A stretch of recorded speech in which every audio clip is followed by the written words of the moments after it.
అయోధ్యలో శ్రీరాముని విగ్రహం ప్రాణప్రతిష్ఠ వేడుకల గురించి ప్రపంచం మొత్తం మాట్లాడుకుంటుంది. ఈ వేడుకలకు భారీ స్థాయిలో అతిథులను శ్రీరామ జన్మభూమి తీర్థక్షేత్ర ట్రస్ట్ ఆహ్వానించగా ఎందరో ప్రముఖులు అయోధ్య చేరుకున్నారు.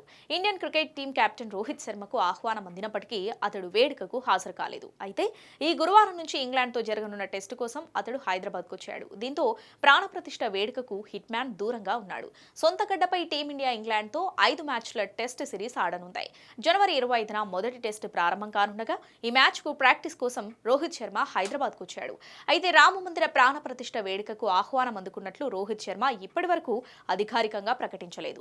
సోషల్ మీడియాలో కూడా దీనిపై ప్రకటన చేయలేదు. అయితే ఈ కార్యక్రమానికి 2 రోజుల ముందు అంటే జనవరి 20న హిట్ మ్యాన్ కు ఆహ్వానం అందిందని తెలుస్తోంది.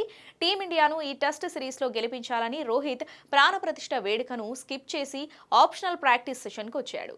అయితే రోహిత్ శర్మ తీసుకునే ఈ నిర్ణయాన్ని చాలా మంది సమర్థిస్తున్నారు. అదే సమయంలో ఇది జీవితంలో ఒక్కసారి వచ్చే అవకాశం అని మరికొందరు కామెంట్ చేస్తున్నారు. రోహిత్ శర్మ హాజరు కాకపోయినా విరాట్ కోహ్లీ, రవీంద్ర జడేజాతో సహా చాలా మంది ఆటగాళ్లు రామమందిరం ప్రాణ ప్రతిష్ఠ కార్యక్రమంలో పాల్గొనేందుకు అయోధ్యకు వచ్చారు.